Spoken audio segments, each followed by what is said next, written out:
un niño que nace en una zona pobre, la probabilidad de desarrollar problemas de salud de diversa naturaleza, como los que ha señalado, es muy alta, ¿no?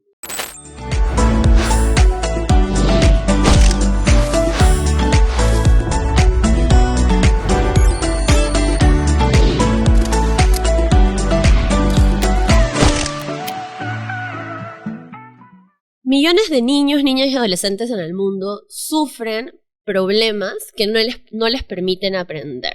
Problemas como malnutrición, problemas de salud mental, problemas relativos a la anemia, violencia en casa que los afecta, etc. De acuerdo a indicadores del INEI, más del 50% de niños y niñas hoy sufren de anemia en el Perú. Y 1.7 millones de niños y adolescentes han sido atendidos por presentar episodios depresivos. En este episodio del podcast vamos a explorar la conexión entre educación, salud y bienestar.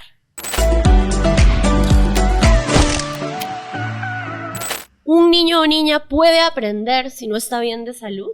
¿Qué podemos estar haciendo desde el hogar, desde las escuelas, para mejorar, darles un ámbito de bienestar y que puedan tener escuelas más seguras y saludables para todos? Para esto hoy estamos con 3 invitados geniales. Nos acompaña, por un lado, el doctor Fabricio Crudo, más conocido como Dr. Fit, que es un médico especialista en prevención. Hola, Fabricio. Muchas gracias, Carla, por la invitación.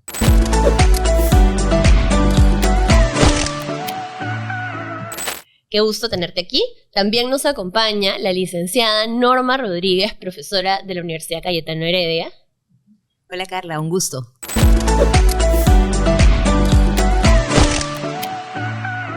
Qué gusto, Norma, tenerte aquí. Y también nos acompaña la doctora Satia Ríos, quien es médico prehospitalaria y especialista en medicina integral.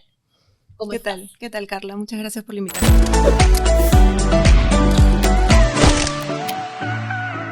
Qué gusto tenerlos aquí. En realidad es un episodio muy emocionante porque vamos a tener este mix de perspectivas. A ver, el vínculo entre la educación y la salud es evidente. Como todos sabemos, un niño, niña, adolescente no puede aprender igual si es que no tiene las condiciones apropiadas, pues, de alimentación, si no tiene condiciones apropiadas en la escuela para tener bienestar, seguridad y salubridad. A ver, cuéntenos, Fabricio, en tu caso tú educas sobre salud en tus redes sociales. Intento. Lo haces además de manera muy divertida. Entonces cuéntanos, ¿por qué crees que es importante aprender sobre el tema de bienestar, sobre salud, y cuáles son las principales dificultades para que la gente aprenda sobre eso? Hoy en día que el mundo es tan rápido y nos concentramos en albergar lo máximo que podamos, ya sea en riqueza, en casas, lo que sea, hay algo que creo que se nos escapa mucho de las manos, ¿no? Y es que no importa cuánto tengas, si no tienes salud, no tienes nada. Porque a fin de cuentas hay muchas cosas a nivel salud que el dinero no puede curar. Y tenemos que hacerlo nosotros, lamentablemente. Es un trabajo personal, ¿no? Y tenemos que tener muy en cuenta eso. Las dificultades probablemente son que hoy en día, al haber mucho acceso a información, lo cual es bueno, hay mayor acceso a desinformación, lo cual es terrible. La desinformación viaja 10 veces más rápido que la información verídica. Entonces tenemos serios problemas con eso. Y bueno, también el tema de creencias que vienen a lo largo de años de formación, ¿no? Porque muchas veces nosotros no tomamos las decisiones en los primeros años de nuestras vidas. Estamos sujetos a que alguien tome las decisiones por nosotros, especialmente en las decisiones nutricionales, ¿no? Dependemos de nuestros papás. Entonces, en verdad, es algo que viene desde atrás y tenemos que ir avanzando, y si seguimos con lo mismo, va a seguir siendo igual. Ahí creo que es interesante poner sobre la mesa la necesidad de romper 2 mitos. Uno es pensar que la salud es ausencia de enfermedad, ¿no? Y la Organización Mundial de la Salud en ese sentido nos destaca que la salud es un estado pleno de bienestar físico, social, emocional. Entonces eso es lo primero que nosotros tenemos que reconocer, y eso nos lleva a pensar cómo desarrollamos una cultura del cuidado de la salud. Un segundo mito que también es interesante abordar es que la salud es un tema individual, que depende de nosotros. cuando sabemos que las condiciones en las que las personas nacemos, crecemos, nos desarrollamos, envejecemos, va a incidir en la calidad de salud o en las posibilidades de ser saludable o no. Un niño que nace en una zona pobre, la probabilidad de desarrollar problemas de salud de diversa naturaleza, como los que ha señalado, es muy alta. Ujú. Y eso nos lleva a un tercer punto, un abordaje que necesitamos nosotros trabajar, que es la educación para la salud. Entonces, articulación entre salud y educación, donde empoderamos a las personas para tomar decisiones, ¿no?, en 3 dimensiones. Una es el reconocimiento de que la salud tiene que ver con factores predisponentes, con mi persona, mi historia personal, lo que yo sé, lo que yo creo, mitos, por ejemplo, muchos de los mitos, ¿no? Pero también tiene que ver con las condiciones, las políticas saludables, ¿no?, los servicios, los programas y la economía, ¿no? Y un tercer aspecto es los factores facilitadores o reforzadores, que tiene que ver quiénes influyen en mis decisiones de salud, mi familia, mis amigos, ¿no?, los medios de comunicación, los influencers. Claro que sí, y en ese sentido, Satia, hablemos de lo segundo que Norma ha mencionado, de estas condiciones específicas que además tienen las personas más vulnerables. En ese sentido, ¿tú cuáles consideras que son los principales problemas de salud que podemos identificar en niños, niñas y adolescentes, especialmente son los vulnerables? Salud mental, a la cabeza. O sea, sin lugar a dudas, no necesito estadística. Otro problema importante es el tema de nutrición, que es un tema que estamos tratando también en este podcast, justamente porque tienes una persona que no se alimenta bien, todo su funcionamiento también se ve alterado. Personas que tienen sobrepeso están en un estado proinflamatorio constantemente que no permite los procesos adecuados. Personas que están desnutridas o sea, están hacia el otro lado en déficit, no tienen la capacidad de razonamiento que tuvieran otras personas. Hay que tener en cuenta que esto empieza desde la infancia, desde que dejan de lactar. Porque en el momento que los niños comienzan a alimentarse, si no tienen una alimentación adecuada, las conexiones neuronales no se forman. Es así de simple, ciencia. Si no tienes conexiones neuronales, ese cerebro no se desarrolla a su máxima capacidad y en el futuro definitivamente van a tener problemas. Entonces es muy importante abordar todo esto desde abajo, desde el comienzo. Y para eso son clave los papás. Entonces la educación no solamente es hacia los niños y adolescentes, sino tiene que ser también hacia los adultos que están planeando tener una familia. Claro, y es muy interesante esto porque desde la ciencia vemos que hay temas de alimentación, temas neuronales, y todo esto que se involucra en esto que llamas educación para la salud. Cuéntenme, de repente empecemos con Fabricio, ¿qué creen que se está haciendo desde la escuela y si la escuela es un espacio adecuado para educar sobre esto? La verdad es que no tengo la data de primera mano, o sea, no trabajo directamente con escuelas para saber esa información, si es qué se está haciendo y qué no, pero creería que en la mayoría de los casos es lo último en lo que se piensa.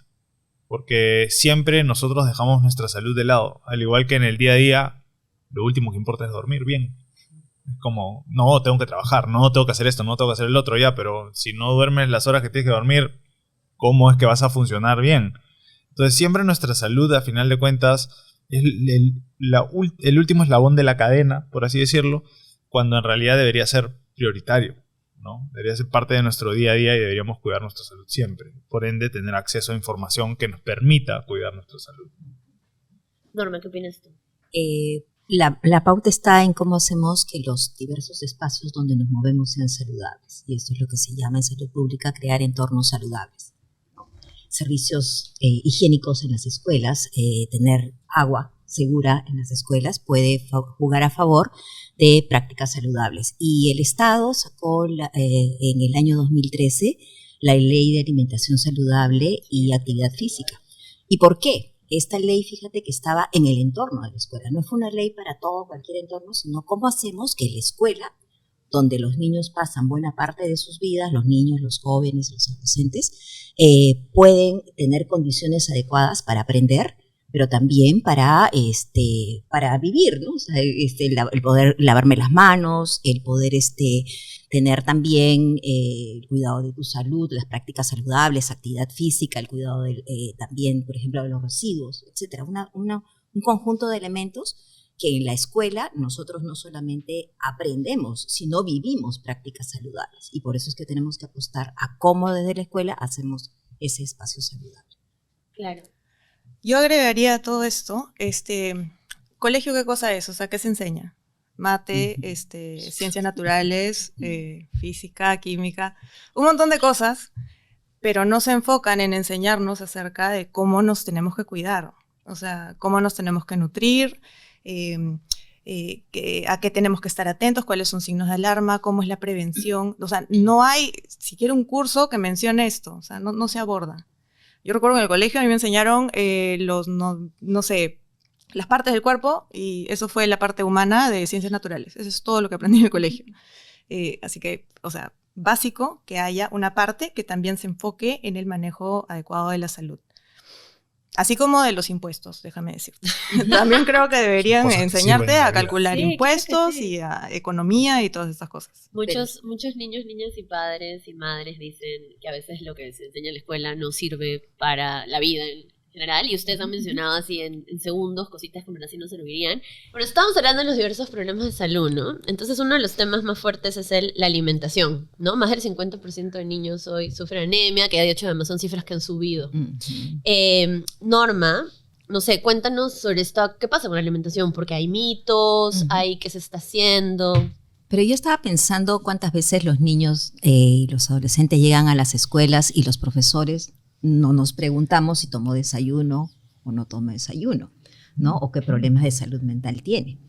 Entonces, nos centramos en el desarrollo de los contenidos, nuestro currículo, pero no hacemos este match entre la vida cotidiana de los escolares, ¿no? Un estudio que hicimos en la Cayetano, que fue interesante, era en el marco de la lucha contra la anemia infantil, era que las personas, las familias sabían qué es la anemia infantil, cuáles son los factores de riesgo, etcétera, pero eso no se articulaba con las prácticas, ¿no?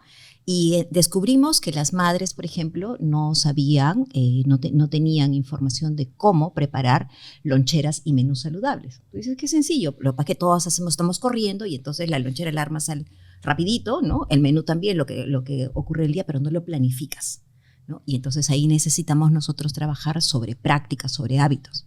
Pero te agrego una cosa más. Yo he enseñado en el CERUM, se ha tenido que ir a enseñar a charlas de que esto del cerebro que acabo de decir, todo, eso he tenido que hacerlo. ¿Qué es la anemia? A ver, pregúntale a alguien. ¿Qué es anemia?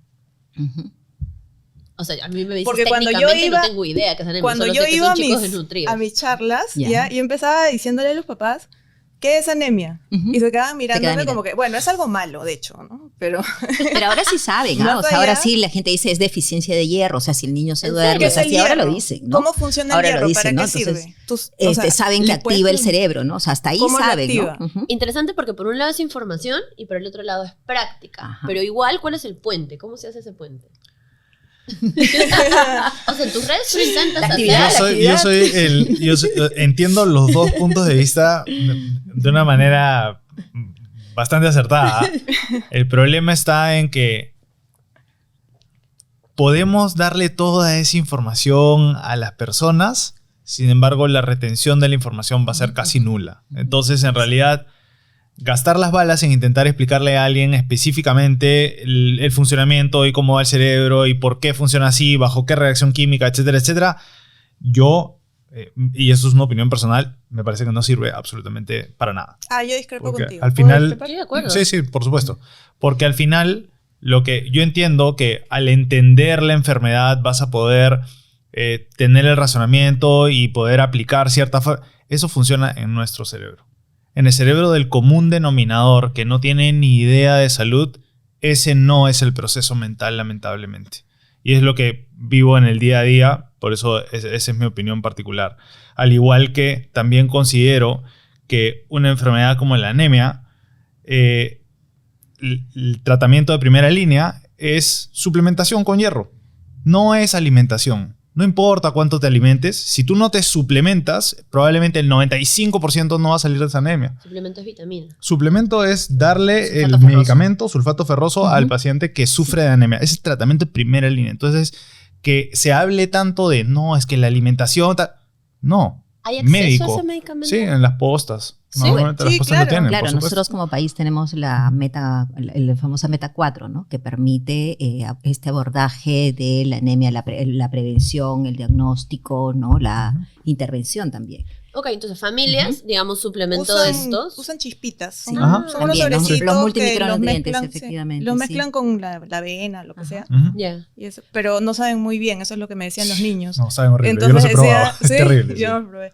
Entonces lo que me decían los chiquitos, los pacientitos, como, a ver, ese no me gusta. Ahora están desarrollando estas galletas de hierro. Sí, yo las he probado, unos dinosaurios. Yo también que los he son probado. súper lindos. Ricas, Ujú. ricas además. Son emprendimientos, miren la creatividad. ¿Cómo hacemos que esto sea más digerible? Un emprendimiento de galletitas de dinosaurios ricos con este suplemento. Y ahora, ¿qué más podemos hacer? ¿Qué pueden hacer en casa, por ejemplo, este tema de las loncheras saludables? Ok, si bien de repente no te va a suplementar de hierro, pero sí va a mejorar tu bienestar en general. ¿Cómo podemos hacer para fomentar las loncheras saludables? Yo sí creo que hay que alfabetizar a las personas en salud, ¿no? Porque siempre pensamos que los conocimientos de salud son de los médicos, del personal de salud, y entonces el común del ciudadano no sabemos. Y parte justamente de las prácticas saludables es, primero yo tengo que abordar los mitos, o sea, no la teoría, sino qué es lo que pienso, cuáles son mis temores, mis expectativas, o sea, qué es lo que una madre busca en general en sus niños. Tú quieres un niño saludable, un niño feliz, y sobre eso tienes que construir la alimentación, ¿no? Y por otro lado, tampoco tengo tiempo, de repente, ando muy corriendo o no sé cómo hacer la combinación de los productos para una dieta saludable, y por eso creo que sí, tener, por ejemplo, herramientas, mucha gente prepara ahora con las tecnologías, tú puedes crear juegos, ¿no? Las disco loncheras donde tú giras y entonces haces las combinaciones de los elementos, y eso te facilita a ti la tarea como padre para tomar decisiones saludables. Claro, y en el caso de los docentes, Satia, ¿qué crees que podrían estar haciendo ellos? Esa es la parte donde yo entraba en discrepancia contigo, Fabricio. Lo que pasa es que hay que ver también cómo es que das esa información. Porque obviamente si nos ponemos a hablar de cómo funciona el hierro en la sangre y la hemoglobina y todo esto, es un tema muy complejo. Pero sí se puede llegar a dar ciertas pautas en un lenguaje simple que pueda hacer entender justamente a las autoridades, que en este caso los educadores son las autoridades en estas comunidades, para que los educadores tengan claro cuáles son esos procesos, para que sepan la importancia y cómo es que tienen que llevar la información a los padres de familia que finalmente van a llegar a los niños. ¿No es cierto? O sea, esa es la parte que yo veo. O sea, no me parece simplemente dejarlo en anemia. Anemia es algo malo. No, lo que pasa es que es un tema del cerebro. No, es que es algo muy general. Yo pienso que sí se podría llegar un poquito más a fondo, pero hay que ver a qué personas llegas a fondo. Porque tú tienes totalmente razón en la parte donde no se les va a quedar a muchas personas. No es algo que tú puedes venir y hacer un reel y decirle para todos los educadores del Perú, entonces así funciona la hemoglobina. No, tiene que ser algo más personalizado, capacitando equipos de personas que luego hagan un efecto multiplicador dentro de sus comunidades. Y el lenguaje, como tú transmites todo esto, importa muchísimo. Obviamente, pues, ¿no? Pero ahí yo tengo que decir que, por ejemplo, han habido reels o campañas comunicacionales que creo han enseñado mucho más profundo que a veces esas capacitaciones. A mí hay una que nunca se me saldrá del cerebro, que era la campaña de salud sexual, de educación sexual, que era la de yo sé cuidar mi cuerpo. Sí. Yo sé cuidar mi cuerpo, y además Increíble. fue mapeado en Pasó estadística. generaciones. Increíble. Y fue mapeado en estadística que realmente creció la información de los chicos, no entender el concepto de educación sexual integral, sino del hecho de decir, oye, tengo que estar más vigilante de personas extrañas. Hay mensaje de haber sido de personas más cercanas a mi casa, porque los agresores están a veces en casa, pero bueno, de personas que quieran tocarme en lugares indebidos. Y eso caló. Entonces, ahí sí, digamos, creo que hay diferentes medios como podemos enseñar, ¿no? Un jingle, un reel o una canción así puede calar, pero también una buena capacitación contextualizada. Pienso ¿no? que eso, o sea, tipo esa propaganda que todos le estamos cantando en este momento en la cabeza, eso te da pie para investigar un poquito más, porque te queda, o sea, te llama la atención, entonces quieres saber más del tema. Entonces, Es que a eso me refiero yo cuando digo el tema, cuando me refiero a no hay que ahondar tanto en las personas, me refiero a técnicamente. De acuerdo. Sí. Entonces hay que buscar la manera, y esa, por ejemplo, fue una muy buena manera, una muy espectacular manera, porque claro, llega a generaciones y se te queda en la cabeza y es como en la canción, o sea, todo el mundo la canta, todo el mundo la sabe de esa generación que la escuchó. Entonces, esas son las formas que hay que buscar hoy en día, sobre todo hoy en día, porque el spam de atención de las personas es nulo. Entonces, para retener la información tenemos que buscar esas maneras, ¿no? Claro, como tú decías, Norma, ahora más temprano me estabas diciendo, sí, o sea, yo usualmente no estoy viendo videos largos, no veo posts que sean muy largos, muy complejos, pues estamos muy acostumbrados a que la información sea rápida, ¿no? Que sea de video de 1 minuto o un post de cuatro figuras, nada Y fíjate más. que cuando decimos educación para la salud, inmediatamente los profesores, personal de salud, pensamos charlas. ¿Quién va a ir a charlas? Ay, no, qué Las aburrido. charlas que te van a dar. Vivimos en tiempos de digitalización, en tiempos de gamificación, ¿no? En tiempos de la comunicación donde sabemos cómo comunicar, cómo llegar.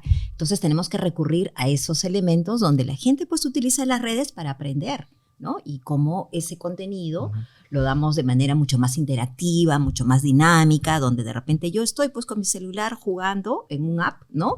Y oye, estoy aprendiendo sobre la anemia y estoy aprendiendo qué hacer, ¿no? Y la escuela tiene que incorporar esos elementos. Yo no puedo tener un abordaje curricular donde, a ver, tengo mi PowerPoint y voy a explicar la teoría. No, tengo que partir de los propios niños, de los propios estudiantes y volver a su propia vida para que ellos también ayuden a transformar las prácticas de sus familias. De acuerdo, pedagogía básica, ¿no? Saberes previos y relevancia a partir de eso y construcción de conocimiento.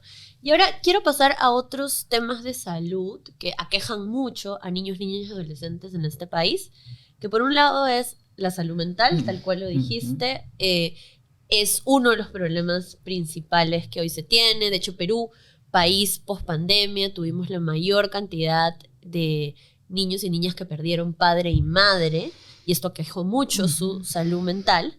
Y por otro lado, otro tema específico ya más vinculado a niñas y mujeres adolescentes, que es la salud menstrual. Pero vamos primero con salud mental. Entonces, como habíamos dicho, 1.7 millones reportados de casos de incidencia en un tipo de depresión en niños y adolescentes por atenciones que reporta el MINSA. ¿Qué nos dices de eso? Bueno, obviamente no solamente depresión, hay un montón de factores, la salud mental está hasta las patas en este país. Hay un montón de elementos que están contribuyendo a esto. La parte social probablemente sea la que más pese, tanto en el hogar, con hogares disfuncionales, como lo que uno consume en las redes sociales. O sea, y esto lo hemos tenido de toda la vida, ¿no es cierto? Los cuerpos de los 90 en las modelos, se habla mucho de eso ahora. Que era como, tu objetivo en la vida era llegar a talla 0, y si no eras talla 0, pucha, fue tu vida. Y yo lo digo desde mi propia experiencia, porque yo en el colegio era toda chavi, era gigante, y todo el mundo se burlaba de mí. O sea, bullying por doquier. Es horrible vivir así. Entonces, lo que necesitan los niños y adolescentes es un espacio seguro donde puedan hablar de este tipo de cosas o tengan a alguien de confianza a quien puedan recurrir.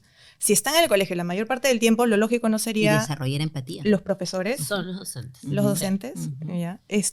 Bueno, hay que tener también muy en claro que hay algunos problemas de salud mental que sí son unas conductas de riesgo muy, muy altas. Sí, o sea, sí necesitan estar...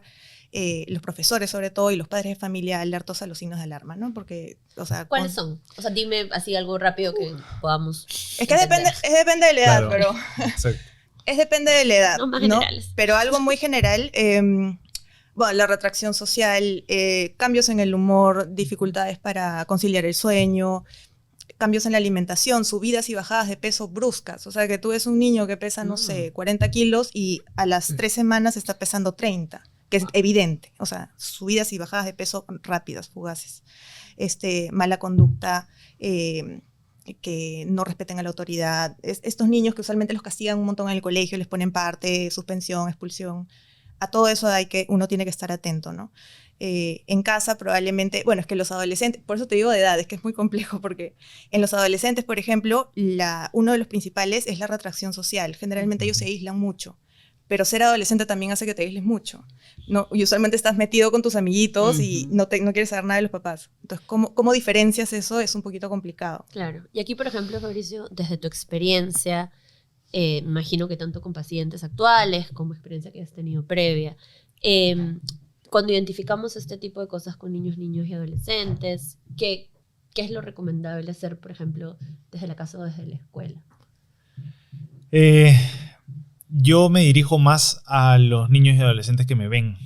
Porque más que a los papás, intento hablarle a ellos, ¿no? Sobre todo en los en vivos, ¿no? Porque tengo una plataforma que es Twitch, que es una plataforma mucho más de adolescentes y jóvenes.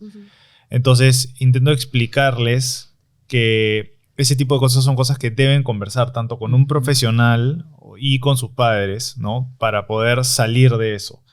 Entonces, yo me dirijo más a ellos que a los papás. Porque muchas veces también este aislamiento social que vemos hoy en día se multiplica por la tecnología. Porque antes, claro, era, ya puedo estar solo, jugar solo, pero también me iba al parque, pues. Ahora los niños como que es muy raro que salgan a jugar con sus amigos, ¿no? Están más conversando por Discord o hablan, ¿no? Ya ni siquiera usan WhatsApp. Hablan por Discord, por Snapchat, entonces... Para que no vean los padres. Todavía usan Snapchat. Claro, tener sus Claro, espacios. o sea, Sí. incluso yo he visto que ahora los jóvenes se hablan por fotos, no se escriben textos. ¿Cómo te hablas por fotos? Estoy en el carro y mando una foto que estoy en el carro. Entonces tú ya asumes que estoy en el carro yendo hacia algún lugar. Y se van grabando todo el tiempo. Claro, entonces la comunicación también es distinta. La identidad digital también. Claro, entonces estamos desfasados, son dos generaciones desfasadas. Nuestra generación, por lo menos creo, hemos vivido todos los cambios. Sí. O sea, hemos pasado desde el Walkman hasta lo que tenemos hoy en día. Entonces, claro, tienes toda esa generación que quieres intentar incorporar, entender a los niños de ahora cuando los niños adolescentes de ahora tienen otro tipo de formación. Entonces tienes que hablarles un poco en su lenguaje también para que ellos entiendan. Claro. Porque muchas veces cuando yo les hablo como amigo, lo sienten mucho más cercano que como que te hablara un doctor, un médico. Entonces es como tu pata hablándote y diciéndote, oye, no, pero no pasa nada, habla con tus papás, habla con un profesional. Entonces los profesionales, creo yo, tienen que enfocarse un poco en eso, en ser el amigo, ¿no? Tener la empatía con los jóvenes. Wow, Norma, qué reto para los docentes y para las escuelas, porque efectivamente hablan el lenguaje de los adolescentes. ¿Qué podrían estar haciendo? Yo retomaría la intervención de Fabricio. Me encantó cuando dijiste, los jóvenes están muy metidos dentro de la tecnología. La tecnología nos da muchas oportunidades, pero también nos trae otros desafíos, otros problemas. Pero además, tú has dicho, están encerrados en sus casas. O sea, hay un tema de inseguridad. Sí. ¿No? Cuando hablamos de salud, tenemos que pensar nuevamente, vuelvo al punto, de los entornos saludables. Si nosotros tenemos parques seguros y tenemos ciudades seguras, obviamente estaríamos en la calle. Ya no, los chicos de hoy, los niños de hoy, no tienen la experiencia de barrio. No tienen la experiencia de salir, de jugar, de correr, de estar con la pelota. Porque además los parques, los alcaldes ponen un letrero, ¿no? Prohibido pelotas, prohibido perros, prohibido, ¿no? Entonces necesitamos nosotros nuevamente volver a este tema de recuperación del espacio público, ¿no? Hacer que el derecho al juego, el derecho a expresarte, el derecho a salir, eso vuelve a ser, ¿no? Eso contribuye a la salud mental de todas maneras. ¿Sí? Entonces sí, necesitamos un abordaje. De hecho, hay problemas que tienen una raíz física, biológica, y necesita un diagnóstico, un tratamiento médico, un tratamiento terapéutico, pero no es suficiente. Tenemos que pensar en los entornos, ¿no? Y pensemos, por ejemplo, en la escuela. Yo estoy pensando, por ejemplo, esto pasa en las ciudades. Estoy pensando más en entornos rurales, donde de repente sí hay más vida en comunidad, pero hay más carencias en la escuela para informar y para atender cosas de salud mental. En muchos casos ni siquiera hay especialistas de salud mental, porque claro, las y los docentes son quienes están más cerca a los chicos, pero no tienen la expertise de salud mental y a veces no tienen un psicólogo, psicóloga, psiquiatra a quien recurrir. Entonces, ¿qué podríamos hacer en esos entornos o cuál sería lo más adecuado? ¿Qué creen? ¿Qué podemos decir? Complicado, ¿no? La verdad es que, o sea, para cualquier cosa que hagas en la vida, cualquier profesión o cualquier actividad, si tu salud mental no está bien, no vas a poder hacerlo. Entonces, tiene que ser un requisito que todos los docentes pasen por evaluaciones constantes. O sea, tiene que ser, obviamente. Si es que ellos no están bien, no van a estar bien para los demás. Pero también hay los mitos sobre la salud mental, ¿no? Yo creo que algo de bueno que nos trajo toda esta parte tan compleja de la pandemia es que develó el tema de salud mental. Sí. Hasta antes pensábamos que el salud mental era un tema de locos, de hospitales, de médicos, ¿no? Pero ahora vemos que todos tenemos una salud en juego día a día. Ahorita está en juego nuestra salud mental, si nos sentimos a gusto, si nos sentimos respetados, valorados. Entonces yo creo que desde la escuela podemos trabajar desde la parte de la empatía, desde la parte del respeto, ¿no? O sea, en esas situaciones del día a día se está jugando la salud mental, ¿no?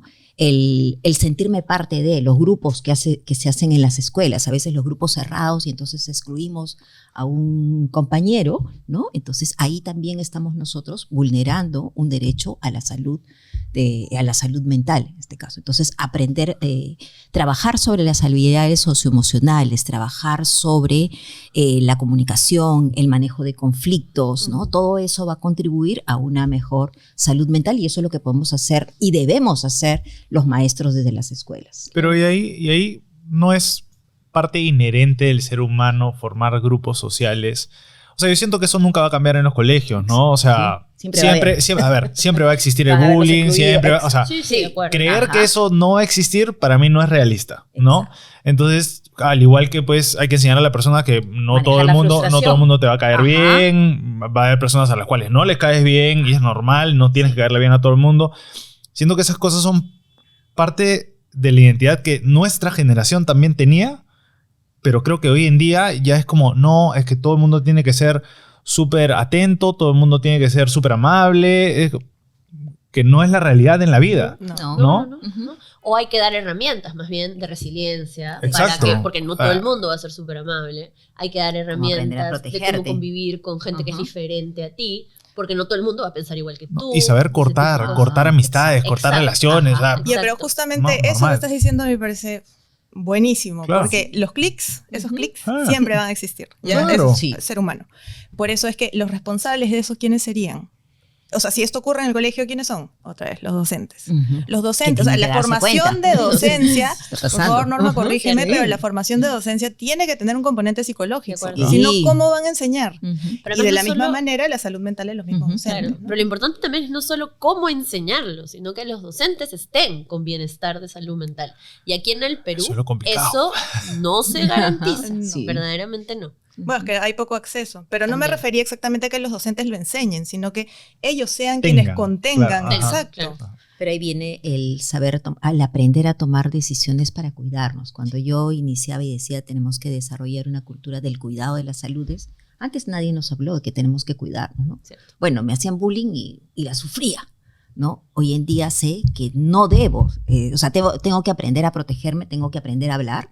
Si yo no lo puedo manejar, tengo que poder recurrir a mi profesor o a mi Sí. mamá a contar. No me puedo callar. O sea, tengo que aprender a tener voz para decir cuándo esto me está fastidiando y no lo puedo manejar. De hecho, lo voy a tener. Entonces trabajarán con los agresores, pero también trabajarán conmigo para que yo tenga esas herramientas para poder protegerme y para saber tomar distancia, ¿no? O sea, yo de esta Ujú. persona lejos porque me hace daño. De este espacio lejos porque me hace daño. Igual en la vida de las parejas, que hemos visto cuántas personas permanecen en una relación tóxica porque no aprendieron a tomar las decisiones.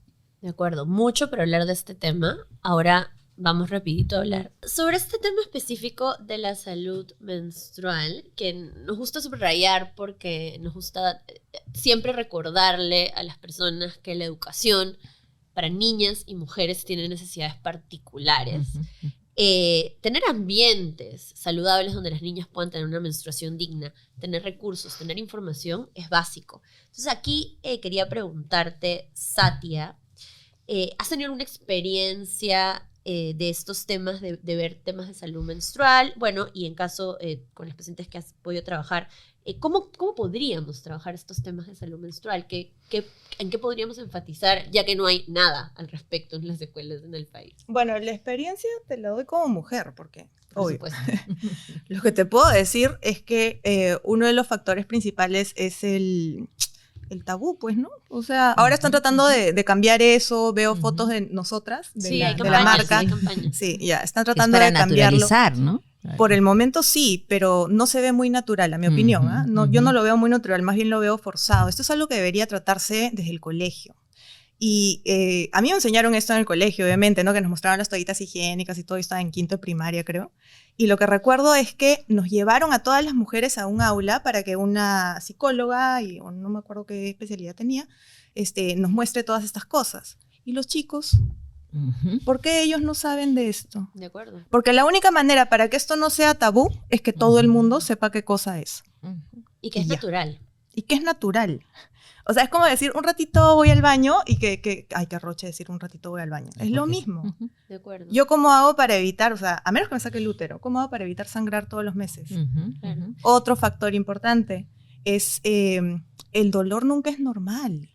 De acuerdo. Nunca es normal. O sea, se piensa Se normaliza. que el dolor, Se normaliza. exacto, que el dolor es algo natural, que viene con... No, nunca debería dolerte la regla. Si te duele, tienes que ver por qué y tratarlo. Hay personas como yo que tenemos dismenorrea primaria, que ya me buscaron todo, no encontraron nada. Entonces se puede paliar de alguna manera, pero es mi caso. Claro. La gran mayoría sí tienen condiciones que se pueden solucionar. Claro. Y eso también es un factor que impide. O sea, yo te digo, como mujer, yo he dejado de ir a lugares, he dejado de hacer cosas porque o tenía demasiada sangre, ¿ya? Y así lo digo porque de verdad es lo que hay. O me dolía demasiado. O sea, ya a la incapacidad de estar hecho una bola en mi cama por lo menos 4 horas seguidas llorando del dolor. Entonces, Claro. esto no debería pasar. Nuevamente, información, ¿no? O sea, no todas las mujeres sabíamos, o por lo menos yo recién aprendí de adulta que el dolor no era normal. Aprendí de adulta que, por ejemplo, habían métodos para mejorar tu malestar en esos días y esas cosas, porque eso no nos enseñaron en el colegio. Y particularmente ahora, eso nos pasa a nosotros que tenemos acceso a recursos para una menstruación digna. UNICEF revela que 95% de niñas y adolescentes sienten incomodidad con la menstruación y por ende dejan de ir a la escuela. Esto es muy, muy complicado, no el 95%, pero muchas de ellas dejan de ir a la escuela. Entonces, porque la escuela además no está dando condiciones. Aquí, Norma, de repente nos podías hablar un poquito de esto y de cuál es lo básico que deberíamos hacer en las escuelas para dar condiciones a las niñas y mujeres. Bueno, lo básico es tener baños dignos. Lo básico es tener agua. Lo básico es tener agua segura. Y lo ideal también sería, y lo necesario, tener dispositivos de toallas higiénicas, por ejemplo, ¿no? ¿Cuántas estudiantes de repente te agarró la regla y te olvidaste o no tienes? Y entonces tienes que estar preguntando, ¿y a quién? ¿No? Yo no tuve la experiencia, como nos cuenta Satia, ¿no? de la menstruación. Por suerte he tenido buena menstruación, ¿no? Pero sí tenía compañeras que nosotros sabíamos que estaba menstruando porque el carácter le cambiaba y entonces decíamos, ya está con la regla, ¿no? Y la mirábamos así, ¿no? Ya está con la regla, o sea, ni te metas. Y esto tiene que cambiar, ¿no? O sea, oye, hoy día amanecí de mal humor, hoy día estoy triste, no sé, hoy día no dormí bien, o sea, puede ser por cualquier razón que yo no me siento bien y eso tiene que ser respetado. Yo no puedo estar haciendo burla, mofa, exclusión de eso. Ya, pero Ahí los hay que que más trabajar. hacen esto son los hombres justamente porque no saben. Ahora, Ay, yo no voy a hablar de Fabricio. machismo feminismo, ¿ah? Como único hombre panelista. Pero es que no es machismo, es simplemente Claro, que los no, hombres no están exacto. informados. Siendo No alguien tiene que que no ver conmigo, menstrua. dicen. Una persona no menstruante. Ahí está, una persona. A ver, la verdad es que, pongámoslo en perspectiva. A ver. Las hormonas influyen en el cambio de humor de las mujeres. Las mujeres tienden a ser seres más emocionales que los hombres, ¿no? Sí. Es una realidad. Entonces cierto. ahí viene el tema, o sea, los hombres no entendemos bien esto porque uno, no nos enseñan, entonces eso es clave. Si los hombres deberían tener estas clases tanto de salud menstrual como salud sexual, es cosa que debería ser básicos en todos los colegios. Número 1. Número 2, como dije anteriormente, el bullying siempre va a existir. Entonces, en realidad, entre hombres y mujeres, es un mal concepto esto de usar estás molesta, entonces debe estar con la regla. Son cosas que deberíamos enseñarle a los niños a no hacer ni decir, Etiquetar. o que, claro, etiquetar que siempre es así, porque al final terminas volviéndolo como un tema bien complicado para la mujer. Es un estereotipo ¿No? también, ¿no? Exacto. Entonces, ahora, una vez más, no vamos a eliminar los estereotipos del mundo De porque acuerdo. existen, ¿no? Entonces va a suceder, lo que queremos hacer es disminuir la incidencia de que se crea que es únicamente por eso, Así es. ¿no? Pero creo que ahí es el tema, 1, educación, 2, comunicación. Y el tema de la comunicación, bueno, déjame decirte que he visto campañas que dejan mucho que desear en tema de salud menstrual o salud sexual hacia la mujer, ¿no? Entonces siento que ahí ya no es un tema tanto de los niños y adolescentes, sino las cabezas que están ahorita arriba son las que tienen que entender que la comunicación, o sea, hay campañas que yo he visto que yo digo, cómo esto ha tenido que pasar por 30 personas, cómo 30 personas han podido decir, sí, lo veo bien. Lo veo bien, ya, normal. Hombres todos. Como... No, pero no. es que es súper importante eso porque, y aquí es bien importante recordar también que nosotros podemos decir qué hacemos en la escuela, qué hacen los docentes, pero en realidad la educación y la construcción del aprendizaje no viene solamente de lo que te den en la escuela, viene de lo que te da el espacio público, dígase el parque, dígase la calle, dígase el bus donde transitas, viene también de lo que ves en redes sociales en términos de comunicación, viene también de lo que dan las campañas de comunicación de los canales de televisión. Así que claro, para educar sobre salud, y con esto vamos ya cerrando, porque hemos hablado de salud mental, salud relativa a la nutrición y a la alimentación, hemos hablado de salud menstrual. Para educar sobre salud, pues hay que educar en todos los espacios, porque el aprendizaje en un niño, niña y adolescente, así como en los adultos, se construye desde todos los espacios. Y en este sentido, y cada uno además es especialista en diferentes espacios, quiero preguntarles, si les tuviera que decir, denme 3 recomendaciones con las cuales dejar a la gente que está viendo este episodio o escuchándolo. Satia, desde el espacio de la salud mental y desde el espacio de que tú has trabajado más de la medicina, ¿qué recomendaciones podríamos dar para mejorar este bienestar en niños, niñas y adolescentes? Ya, lo primero es que hay que sacarse de la cabeza que el necesitar terapia o el necesitar buscar ayuda es porque uno está loco. Así no va.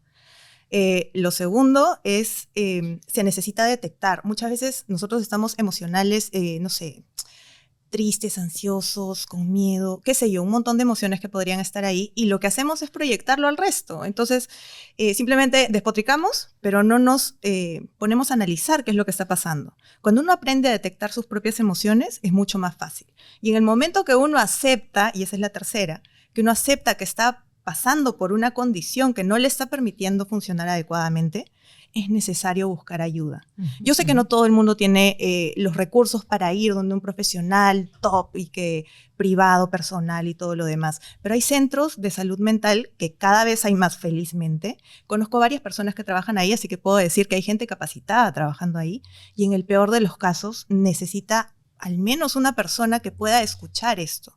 Una cosa más te dejo, y es que para las personas que no padecen de estos problemas y que no tienen temas de salud mental, aprendan a escuchar.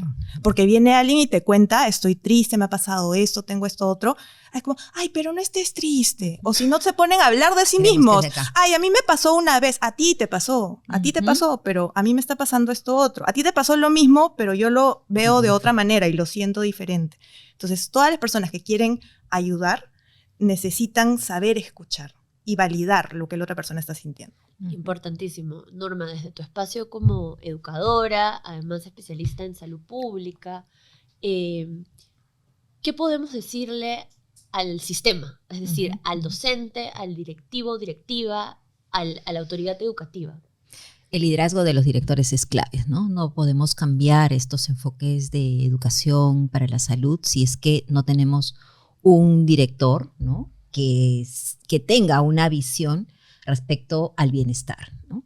Y eso significa, de hecho, trabajar en 3 ejes, ¿no? Yo diría un primer eje que no hemos abordado mucho es el de las familias, ¿no? Las familias, somos papás, mamás, nadie nos enseñó, ¿no?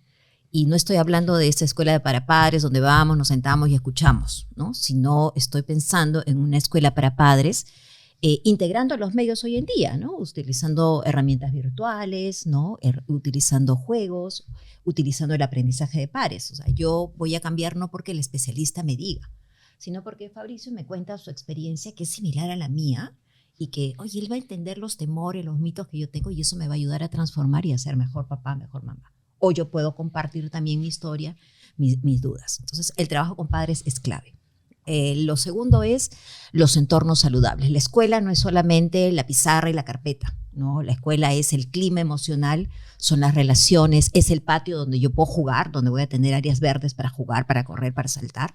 Un espacio de repente, hoy día amanecí mal y no quiero interactuar, o sea, no me siento para interactuar. ¿Por qué no podría tener un espacio donde yo vaya y duermo? Me echo un rato, ¿no? Yo me acuerdo en una escuela rural en Cusco, había este espacio, no me acuerdo cómo se llamaba, que incluso tenía su colchón, con sus muñecas, sus peluches. O sea, me parecía tan acogedor. Eso necesitamos, ¿no? Que la escuela piense no desde el contenido, sino desde la vida y para la vida de los estudiantes. Entonces sería eso. Y bueno, hemos hablado también de los servicios básicos de agua, de los servicios higiénicos que no son dignos en las escuelas. Y el tercer elemento es la articulación, ¿no? O sea, un director tiene que ser capaz de articular con políticas, porque no todo es la responsabilidad de los docentes, de los padres. El Estado nos tiene que garantizar los derechos, los recursos, los programas, las intervenciones, ¿no? Y, por ejemplo, ver aliados, ¿no? ¿Qué aliados hay en mi comunidad donde podemos nosotros sumar esfuerzos, ¿no? A favor de la salud y bienestar de nuestros estudiantes? De acuerdo. Y para cerrar, Fabricio, ¿qué recomendaciones podemos darle a estos adolescentes, niños, niñas que son parte y que son los principales actores? ¿Cómo les hablamos? ¿Qué les podemos decir respecto a salud?